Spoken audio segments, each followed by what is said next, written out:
Welcome back to our channel.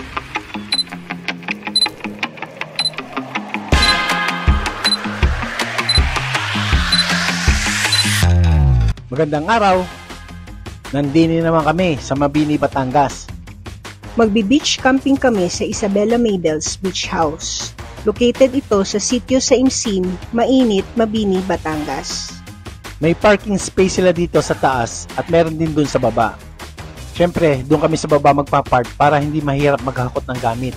150 pesos ang parking fee nila. Nasa 8 to 10 meters lang ang resort mula sa parking. Hindi na kami nagdala ng tent kasi may available na dito. Nakaset na yung tent pagdating namin. May camping mattress, unan, at kumot na sa loob. Pwede kayong magpa-setup ng tent sa mismong harap ng dagat. May bonfire pit din sila dito. Meron silang 10 camping tents, 500 pesos per packs, minimum of 2 packs. Meron din silang 2 tipi huts at 8 air-conditioned rooms. Nagre-range from 600 pesos to 1,500 pesos per packs ang rate. Depende sa room at kung weekdays or weekend magpapabook. During weekdays lang ang day tour nila. 200 pesos per packs ang entrance fee. 300 pesos naman ang kitchen charge. For inquiries and reservation, please contact them directly at this number or through their Facebook page. Swimming muna!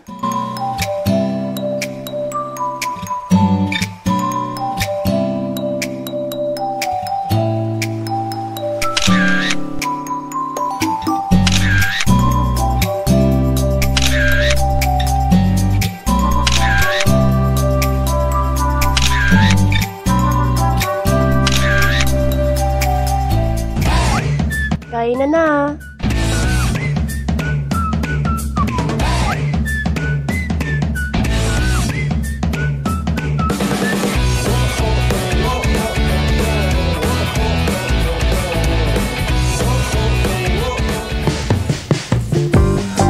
Ikutan natin yung lugar. Tahimik dito. Wala kang maririnig kundi ang alon ng dagat.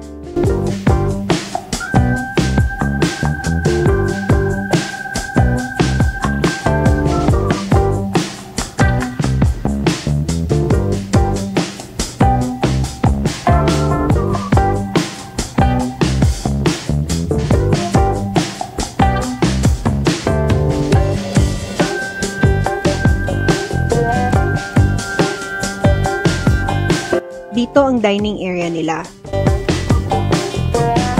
May free wifi, free use ng videoke machine, may common kitchen with complete utensils, griller, ref, hot and cold drinking water, at unlimited kapeng barako. Walang corkage fee at pet-friendly din ang lugar. May shop din sila. Lumakad muna. Konting kwentuhan muna, tas matutulog na rin kami mamaya. Good night.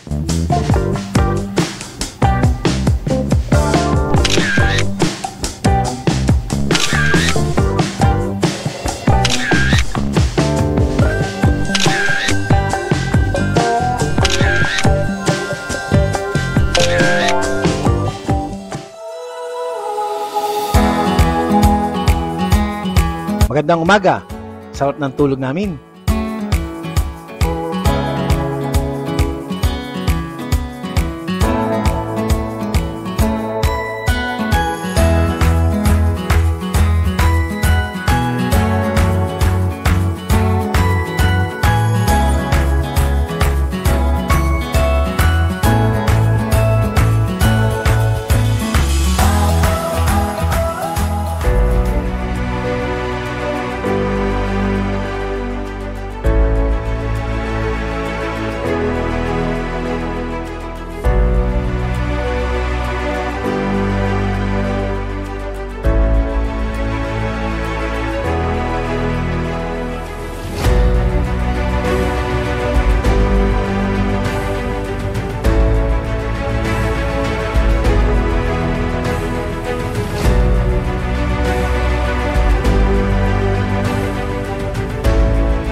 Nag-enjoy kami sa bakasyon namin dito. May mga naging kaibigan kami ng mga guest din at ang babait pa ng mga staff nila. Till next time!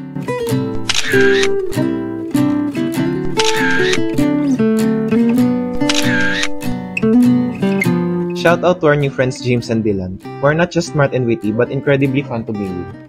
Meron din silang YouTube channel. Please subscribe din po sa channel nila. Thank you! Please leave a like, subscribe, and hit that notification bell so you'll get notified whenever we post new vlogs.